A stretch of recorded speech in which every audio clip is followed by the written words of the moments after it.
দেখবেন তখন বাংলাদেশের রাজনীতি অনেক আগায় গেছে, অনেক কিছু ঘটে গেছে। যাই হোক, আমি তো আগে ভিডিও রেকর্ড করি, তাও আমি একটু পিছে গিয়া তারেক রহমানের দেশে ফেরার বিষয়টা নিয়ে আলাপ করতে চাই, কারণ বিষয়টা গুরুত্বপূর্ণ। তারেক রহমান তো দেশে ফিরেছেন, বিএনপি খুশি, তার সাথে বেশি খুশি ইন্ডিয়া। আমি মেনে মেনে করছি না, ইন্ডিয়া টুডে একটা বিশাল ফিচার ছাপিছে। দেখেন কেন তারেক রহমানের দেশে ফিরা ইন্ডিয়ার জন্য খুশির খবর, তারাই লিখিছে খালেদা জিয়া সন in Bangladesh after 17 years.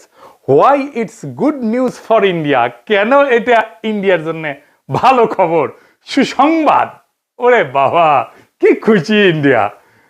কিন্তু তারেক রহমানের দেশে ফিরে নিয়ে কি কি বার্তা আপনি পাইলেন, সেটা আমরা মোটামুটি তিনটা দিক থেকে বিচার করব। এক নাম্বার, উনি কেমনে ফিরলেন, উনার ফেরার ঘটনায় কে কি রোল প্লে করলো। দুই নাম্বার হইতেছে উনি কি বললেন, কেমনে বললেন। তিন নাম্বার হইতেছে উনার ফেরার ঘটনা নিয়ে গণমানুষের মধ্যে কি প্রতিক্রিয়া, এবং বাঙ্গু এলিট এস্টাবলিশমেন্ট এবং আওয়ামী লীগের মধ্যে কি প্রতিক্রিয়া। এই তিনটা দিক থেকে দেখলে আপনি বুঝতে পারবেন তারেক রহমানের দেশে ফেরাটা বাংলাদেশের জন্য কি মিন করে, এটার অর্থটা কি। তার আগে ওই পায়েসের উপরে যেমন কিসমিস থাকে না, উনকার দুটা কিসমিস দিয়ে দিই পায়েসের উপরে। না দেখে নি বিএনপি কইছে তারা 300 ফিটে যে বর্জ্য তৈরি করেছে তা অপসারণ করে, মার্শাল্লাহ। এই যে দেখেন, তারপরে ছবিও দিছে আগে এবং পরে, ওরে বাবা।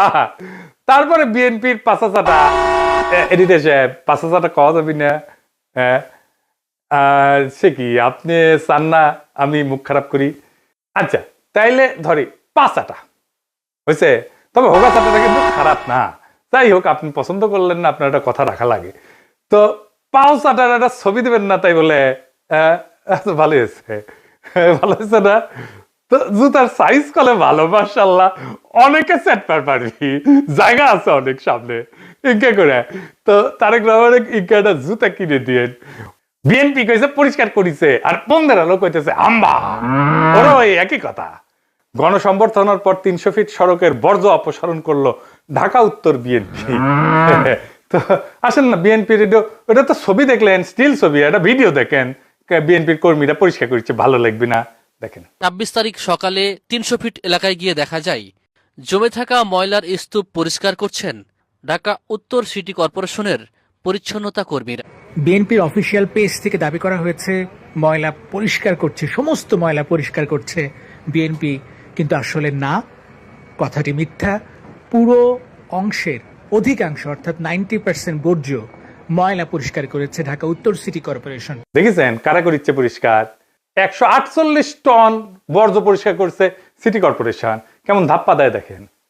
একটা জিনিস দেখবেন, আর একটা কিসমিস, পায়েসের উপরে কিসমিস, পায়েসের উপরে একটা কিসমিস দেওয়ার ছবি দেখার, এটা মিষ্টি দেখে এটা মনটা ভালো হবি। একটা জিনিস দেখেন, মিটিং শুরুর আগে স্টেজের সামনে বোতল ছুঁড়া T20 খেলিচ্ছে, দেখেছেন? কেউ থামাইতে পারতেছে না, পারলে নেতাদের মারে। বড় দল হয়ে করবে কি ওরা? নিজের দলে তো কোনো শৃঙ্খলা নাই, রাষ্ট্র চালাইবে, মিটিং সামলাইতে পারে না, তা আবার নিজের দলের মিটিং, তার নিজের দলের কর্মী তাদের। তো যাই হোক, আলোচনায় আসি। প্রথম পয়েন্ট, তারেক রহমান ফেরার ঘটনায় কে কি রোল প্লে করলো। তারেক রহমানের মূল সিকিউরিটি দিল কে, বলেন তো? কে দিল? এটাই হইতেছে কে কি রোল প্লে করলো। এটা একটা বিশাল বার্তা আছে বলে। সেনাবাহিনী, কোন স্পেশাল ফোর্স না, র্যাব না, পুলিশ না, এসএসএফ না, পুরা দস্তর সেনাবাহিনী। এই জায়গাটা খেয়াল করবেন। স্বরাষ্ট্র মন্ত্রণালয়ের নিরাপত্তা ব্রিফিং আপনি পাবেন সব জায়গায়, কয়া হয়েছে এটা সিভিল ফোর্স করবে, কোথাও সেনাবাহিনী মোতায়েন করা হবে বলা হয়নি। এটার দায়িত্ব ছিল ডিএমপির। দেখেন ডিএমপির ব্রিফিং দেখেন, 2000 পুলিশ সদস্য মোতায়েন থাকার কথা ছিল। পুলিশ দেখেছেন অল্প কিছু দেখতে পারেন, দেখেন নাই, মূলত চারিদিকে ঝাঁকে ঝাঁকে আর্মি। দেখেন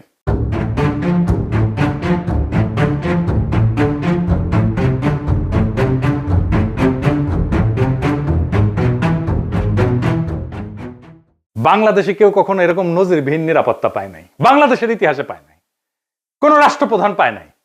যাই হোক, এই যে আর্মি নিরাপত্তা, এটা প্রফেসর ইউনূসের সরকার সিভিল প্রশাসনকে উপেক্ষা কইরা ওয়াকার দিছে। এটা ওয়াকারের শক্তি প্রদর্শন, ও বুঝায় দেয় সবাইকে যে আর্মি তারেক রহমানের সাথে আছে। বুঝে চাও? এটা হইতেছে message, hidden message. Tareq Rahman বাংলাদেশের নেক্সট প্রাইম মিনিস্টার হওয়া কন্টেন্ডার, সন্দেহ নাই, হইতে পারবে কিনা সেটা সন্দেহ আছে। তবে ওই তো একাই কন্টেন্ডার না, তাই না? ওনার দলের কাছাকাছি সাংগঠনিক শক্তি নিয়ে প্রতিদ্বন্দ্বী রাজনৈতিক জোট দাঁড়াইতেছে, এমন একটা ভাব তৈরি করা হইতেছে তারেক রহমান না থাকলে বাংলাদেশ উচ্ছন্নে যাবে, উনিই পারবেন বাংলাদেশকে পথে আনতে। যাই হোক, আমরা পরের ইস্যুতে যাই। উনি কি বললেন, কেমনে বললেন, আমরা এই ইস্যুতে ফিরে আসবো। কেন এরকম ধারণা তৈরি করা হয়েছে উনি নেক্সট প্রাইম মিনিস্টার এবং উনি দেশটাকে ঠিক করতে পারবেন? উনি বক্তৃতায় নিরাপদ জীবন, নিরাপত্তা, এই জীবন জিনিসটা বারবার উল্লেখ করছেন, 5 বার। একটি নিরাপদ বাংলাদেশ আমরা গড়ে তুলতে চাই। নিরাপদে ঘর থেকে বের হলে নিরাপদে ইনশাআল্লাহ ঘরে আবার ফিরে আসতে পারে। যে কোনো মূল্যে আমাদেরকে নিশ্চিত করতে হবে যাতে মানুষ নিরাপদ থাকতে পারে। শিশু হোক, নারী হোক, পুরুষ হোক, যে কোনো বয়স, যে কোনো শ্রেণী, যে কোনো পেশা, যে কোনো ধর্মের মানুষ যেন নিরাপদ থাকে, এই হোক আমাদের চাওয়া। আজকে বিগত 15 বছর স্বৈরাচারের বিরুদ্ধে শত শত হাজারো গুম খুনের শিকার হয়েছে শুধু রাজনৈতিক দলের সদস্য নয়, নিরীহ মানুষের প্রতিবাদ করতে গিয়ে অত্যাচার নির্যাতনের শিকার হয়েছে, জীবন দিয়েছে। আবারও সকলকে যে কোনো মূল্যে দেশে শান্তি শৃঙ্খলা রক্ষার আহ্বান জানিয়ে যে কোনো বিশৃঙ্খলাকে পরিহার করে ধৈর্যের সাথে মোকাবেলা করার আহ্বান জানিয়ে আমার বক্তব্য শেষ করছি। এটা কোনো দুর্ঘটনাবশত কাকতালীয় ঘটনা না, এই বারবার ফিরে আসা, এইটা সেন্ট্রাল থিমেটিক অ্যাঙ্কর তার বক্তৃতার। পুরা বক্তৃতায় ছড়ায় থাকা কোর মেসেজ। এটা শুধু একটা কথার কথা না, পুরা বক্তৃতার একটা নৈতিক ফ্রেম এই নিরাপত্তা, মানুষের নিরাপত্তা। ভাষণের প্রধান নরমাটিভ ক্লেম মানুষ যেন নিরাপদ থাকে। নরমাটিভ ক্লেম কারে কয় জানেন তো? জানেন অবশ্যই, তাও কই আর কি। নরমাটিভ ক্লেম বলতে বোঝায় এমন একটা বক্তব্য যে যা কি হওয়া উচিত, কি করা উচিত, বা কোনটা নৈতিকভাবে সঠিক বা ভুল, এই প্রশ্নগুলোর উত্তর দেয়। এটা কোনো বাস্তব বর্ণনা না, এটা মূল্যবোধ, নৈতিকতা এবং আদর্শ নিয়ে কথা বলে। নরমাটিভ ক্লেম সবসময় এরকম হওয়া উচিত টাইপের দাবি, এবং এই নরমাটিভ ক্লেমের বৈশিষ্ট্য সত্য মিথ্যা দিয়ে যাচাই করা যায় না। এটা নৈতিক, রাজনৈতিক বা সামাজিক মূল্যবোধ প্রকাশ করে। এইগুলো নীতি নির্ধারণে ব্যবহার করা হয় এই শব্দটা। উচিত, দরকার, ন্যায়সঙ্গত, অন্যায়, ভালো, মন্দ, এগুলো হইতেছে নরমাটিভ ক্লেম। যেমন ধরেন, আমি যদি বলি রাষ্ট্রের দায়িত্ব নাগরিকদের নিরাপত্তা নিশ্চিত করা, এটা নরমাটিভ ক্লেম, বুঝলাও? তারপরে ধরেন গুম খুনের বিচার হওয়া উচিত, এটা নরমাটিভ ক্লেম। সব মানুষের সমান অধিকার থাকা দরকার, এটা নরমাটিভ ক্লেম। কি হওয়া উচিত এটা বলতেছে। আবার দেখেন এই নিরাপত্তা ইস্যুটাই আওয়ামী লেসপেন্সার নবনীতা কথাটাকে দইরা পারলে তারেক রহমান জিন্দাবাদ দেওয়া সিক্কুর দিয়ে ওঠে। দেখি যাও এত আরাম পাইছে কেন এই কথায়, পার বাকশালীরা কেন ফাল পারিচ্ছে জানেন? পরে আসিচ্ছি, সব একসাথে নিয়ে এইটা যখন এপিসোড যখন শেষ করবো তখন এটার উত্তরটা পাবেন। এই নিরাপত্তা কথাটা কেন নবনীতার এত পছন্দ, আওয়ামী লীগের এত পছন্দ, সেটা একটু বুঝে দেখে আসেন। এই নিরাপত্তা কথাটাই নবনীতার নেত্রীরা বাঁচাবে, আওয়ামী পান্ডাদের বাঁচাবে। এই নিরাপত্তা কথাটাই আর্মির দুর্বৃত্ত জেনারেলদের বাঁচাবে। উনি গুমের কথা বলছেন, কিন্তু কে করছে, কারা করছে সেটা বলেন নাই। তাদের বিচারের কথা বলেন নাই, 2024-এর শহীদের কথা বলেন নাই, এমনকি আবু সাইদ মুগ্ধর কথা বলেন নাই। উনি নিরাপত্তা সবার উপরে রাখছেন, শহীদদের উপরে রাখছেন।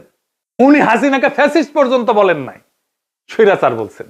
বিগত 15 বছর স্বৈরাচারের বিরুদ্ধে শত শত হাজারো গুম খুনের শিকার হয়েছে শুধু রাজনৈতিক দলের সদস্য নয়, নিরীহ মানুষের প্রতিবাদ করতে গিয়ে অত্যাচার নির্যাতনের শিকার হয়েছে, জীবন দিয়েছে। আমাদের সমাজের প্রথম রাজনৈতিক কর্তব্যটা কি এখন? দুইটা জিনিস তো, একটা হাসিনার অপরাধের বিচার, হাসিনার প্রশাসনের অপরাধের বিচার, নাম্বার 2 রাষ্ট্রের সংস্কার, তাই তো? আর তো কিছু না। কিন্তু উনি দুইটার কোনোটাও টাচ করলেন না। উনি নিরাপত্তা, মানুষের নিরাপদ জীবন দিয়ে ন্যায় বিচার, সংস্কার সবকিছু উড়াই দিলেন। তো তাইলে এই ভাষণ আমাদেরকে কোথায় নিয়ে যাচ্ছে? আমাদের এখন একটা সোজা প্রশ্ন তুলতে হবে যে রাজনৈতিক ভাষণের নিরাপত্তা যখন প্রধান ফ্রেম হয়ে ওঠে তখন ন্যায় বিচার কোথায় যায়, সংস্কার কোথায় যায়? এই প্রশ্নটা বুঝতে হইলে আগে একটা পার্থক্য বুঝতে হবে। আসেন সেটা বুঝে দেখি। ন্যায় বিচার ফ্রেম ন্যায় বিচারের প্রশ্ন তোলে, কে অপরাধ করছে, কার দায়, কার শাস্তি, কি শাস্তি, কোন আদালতে, এইগুলো কেন্দ্রে থাকে, মানে অ্যাকাউন্টেবিলিটি। আর নিরাপত্তা ফ্রেমে এটাতে কি থাকে? এইদিকে লেখেন, মানুষ যেন ভয় না পায়, সংঘাত না হোক, আর কোনো ঝামেলা না হোক, স্থিতিশীলতা আসুক, সবাই নিরাপদ থাকুক, এটার কেন্দ্রে থাকে স্ট্যাবিলিটি।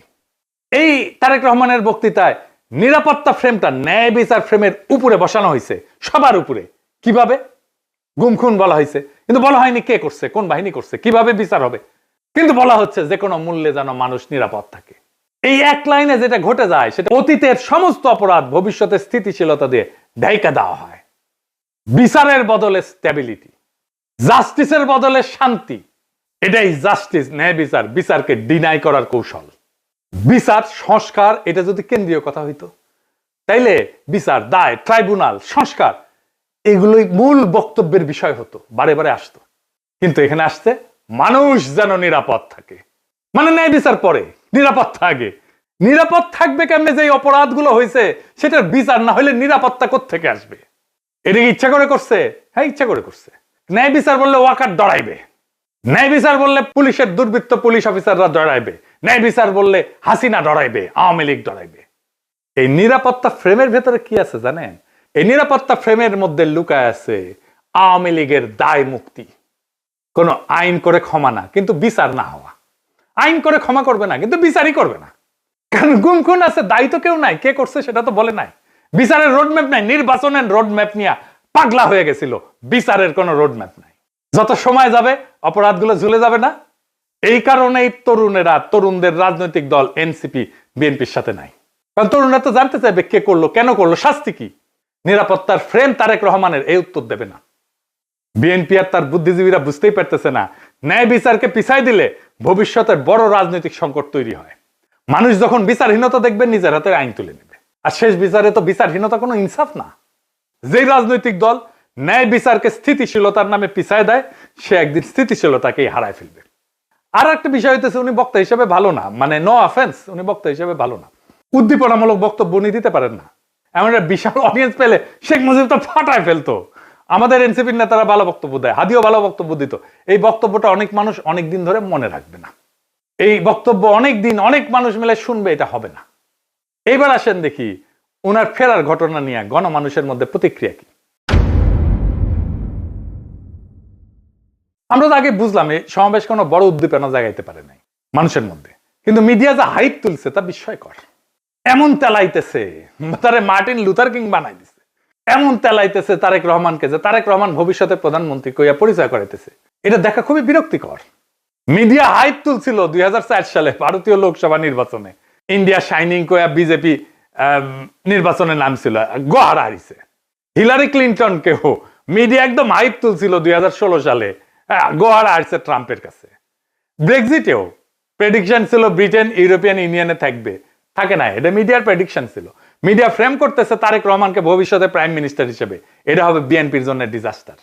ঐতিহাসিকভাবে প্রমাণিত যে জনগণ মিডিয়ার ভুল বা বায়াস প্রেডিকশনকে কেবল ভুল হিসাবে পাঠ করে না, তারা এটাকে ম্যানিপুলেশনের চেষ্টা হিসেবে বোঝে। 2016 সালের নির্বাচনের পরে পিউ রিসার্চ সেন্টার ধারাবাহিক জরিপ করছিল, এখানে বলতেছিল যে মিডিয়া ট্রাস্ট কনজারভেটিভদের মধ্যে এইটা ইতিহাসের সবচেয়ে নিচে নামে আসছে। মিডিয়ার ট্রাস্ট, মিডিয়ার বিশ্বাস। এবং অনেক তথ্যদাতা সরাসরি বলছে যে মিডিয়া আমাদেরকে বলার চেষ্টা করছে যেটা হবে, এবং তারা ভুল বলছে। এটাকে এজেন্ডা সেটিং হিসেবে মানুষ দেখে, মিডিয়া কভারেজ হিসেবে দেখে না। ফুকুয়েটারে বলছিল যখন জ্ঞান বর্ণনা না করে মিডিয়া নির্দেশ দিতে চায় জনগণকে, তখন তা ক্ষমতায় রূপ নেয়। তারা তারেক রহমানের ক্ষমতা তৈরি করতেছে, মিডিয়া ক্ষমতা, ভার্চুয়াল ক্ষমতা তৈরি করতেছে। আর হান্না আন্ড্রেড বলছিল যে এমন ক্ষমতা জনগণ নীরবে সহ্য করে না, সে প্রত্যাখ্যান করে। তাই বহু নির্বাচনে আমরা দেখি জনগণ ব্যালট ব্যবহার করে কেবল কোন প্রার্থীর বিরুদ্ধে না, ভবিষ্যতে আগেই লিখে রাখা মিডিয়া ন্যারেটিভের বিরুদ্ধে প্রতিশোধ নেয়। বাংলাদেশের জনগণ এই যে তারেক রহমান আগামীর প্রধানমন্ত্রী, এই মিডিয়া ন্যারেটিভের বিরুদ্ধে প্রতিশোধ নেবে, লিখে রাখতে পারেন আজকের কথা। তারপরে ধরেন পাবলিকের যা হয়রানি হয়েছে দেখেন একটু। দেখেন কি পরিমাণ লোক এয়ারপোর্ট থেকে সবাই লাগেজ মাথায় করে কিন্তু বের হচ্ছে। দেখেন, আপনারা দেখলে অবাক হয়ে যাবেন যে শত শত না হাজার হাজার লোক আটকে পড়েছিল, যারা প্রবাস থেকে বাংলাদেশে আজকে আসছে বা কালকে রাত্রে যারা আসছে বের হয়ে যেতে পারছে, আজকে যারা আসছে সহজে কিন্তু সকালবেলা বের হতে পারে নাই। এখন তারেক রহমান সাহেব বের হয়ে গেছে, সবাইকে বের হওয়ার ব্যবস্থা করছে এবং সবাই বের হয়ে যাচ্ছে। আর একটা হয়রানি দেখেন পাবলিক কি করছে।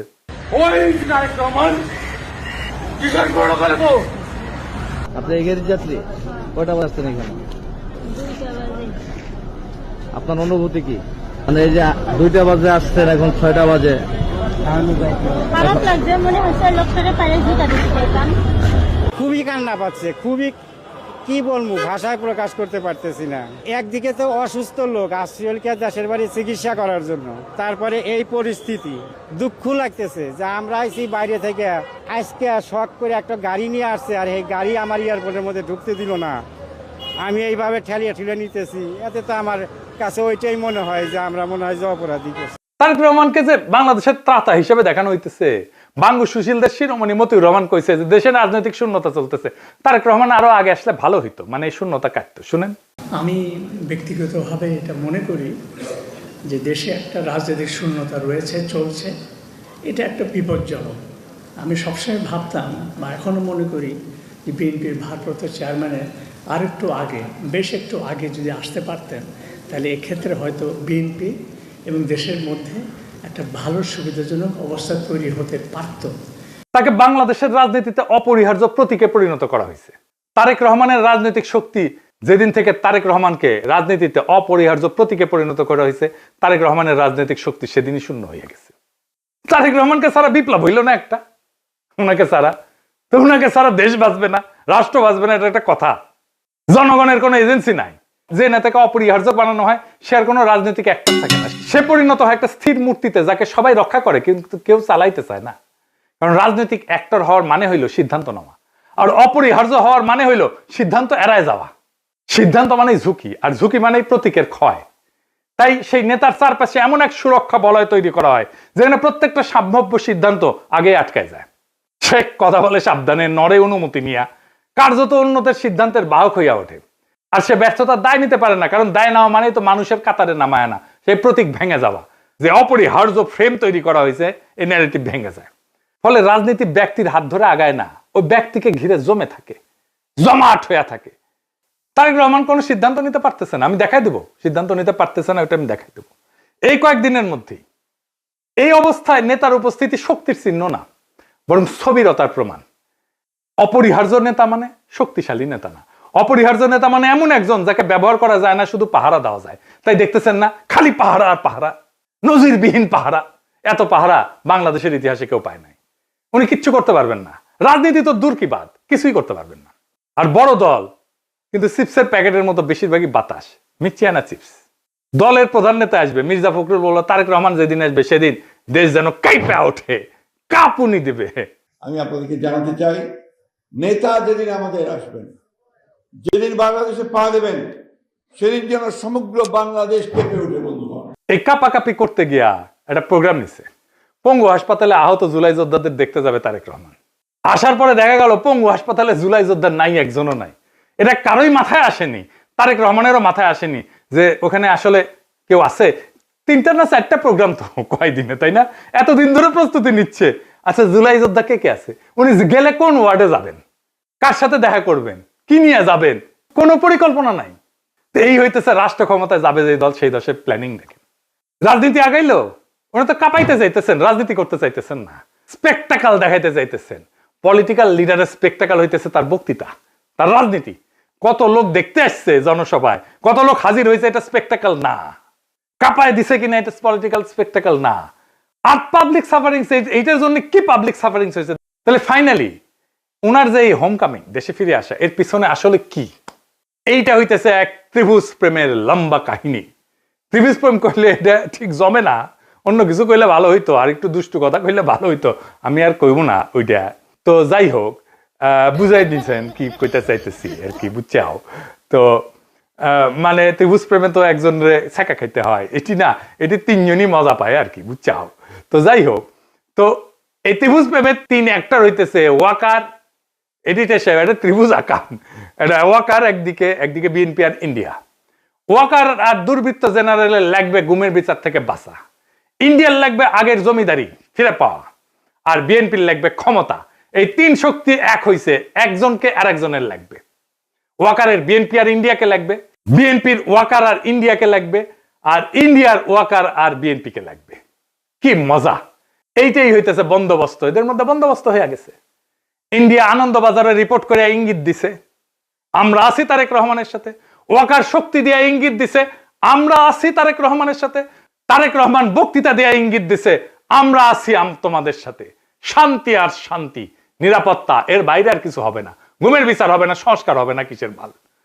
আর আওয়ামী লীগ নমনেতাদের দিয়ে বার্তা দিছে।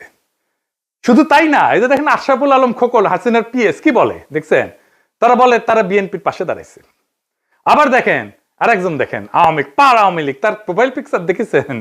হ্যাঁ, সঞ্জিদা খাতুনের ছবি দিছে, তা সেরা ছবিটা দিছে, দুঃখ দুঃখ ভাব একটু, বুঝছাও তো। ওই কয় যে গরু দুধ দেয় তার নাকি লাথি খাওয়া যায়, মানে বিএনপি দুধ দিচ্ছে এখন। বিএনপির আবার দুধও আছে। না আছে তো, না আছে আছে, সত্যি আছে, আমি মিছা কথা কইতেছি না, আমি দুষ্টামি করিছি না। বিএনপির দুধু আছে, আসলেই আছে। এই যে দেখেন বিএনপির দুধু, দেখি বিএনপির দুধু আছে, তো বিএনপির দুধু দিয়ে দিছে আওয়ামী লীগকে। যাই হোক, আপনি কিছুদিন পরে দেখবেন পার নাস্তিক গুলা দাঁড়াইতেছে বিএনপির পাশে এবং তারা বলতেছে আমরা বিএনপি কে ভোট দিব। আমি দেখাই দিব, বলতেছে তারা পার নাস্তিক, যাদেরকে ঘৃণা করেন আপনারা। বিএনপি কে ক্ষমতা আনার জন্য এই সবগুলো শক্তি এক হয়েছে। কেন্দ্র দখল করবে, প্রশাসনকে কাজে লাগায়, পুলিশকে কাজে লাগায়, গুন্ডা আর হুন্ডা দিয়ে নির্বাচন হবে, আর্মি বসে থাকবে, অথবা আর্মিও পিটাবে পাবলিককে, ব্যালট বাক্স লুট হবে। আওয়ামী লীগের পুরো সংগঠন বিএনপির জন্য কাজ করবে, টাকা আসবে, খালি টাকা আর টাকা, লুট করা টাকা ফেরত আসবে কিছু। নির্বাচন প্রচারণার জন্য এই 4 বান্ডেল দিলাম ব্যানার পিস্টন করার জন্য, আর এটি লাগাইবা শুধু মোটরসাইকেল বহরের জন্য। মোটরসাইকেল নিয়ে আসবা 7টা, ঠিক আছে, দেখে নিয়ে আসবা। আর এটি রাখো শুধু নির্বাচনের দিন চা সিগারেট খাওয়াইবা মানুষকে। আর এই 7-8 বান্ডেল যদি আছে, সকালবেলা সীসা খাইবা, হ্যাঁ সীসা খাইবা বৈশা বৈশা। আমি পাস করবো না, সমস্যা নেই।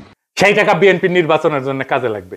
এই জন্য খোদা বক্সকে সরাই দিচ্ছে প্রফেসর ইউনূসের সরকার। প্রশাসন, পুলিশ, জেনারেলরা মাথায় রাখেন, এই নির্বাচন আমাদের আজাদির নির্বাচন। সংসদের কাজ রাষ্ট্রে ইনসাফ কায়েম করা।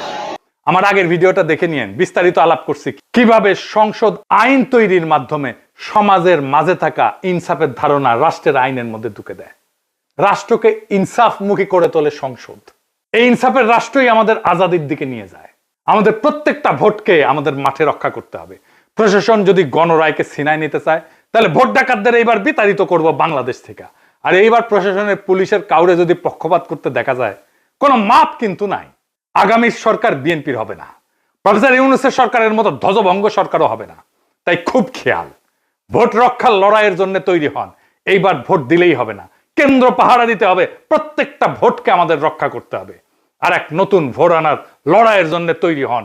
ইনকিলাব জিন্দাবাদ।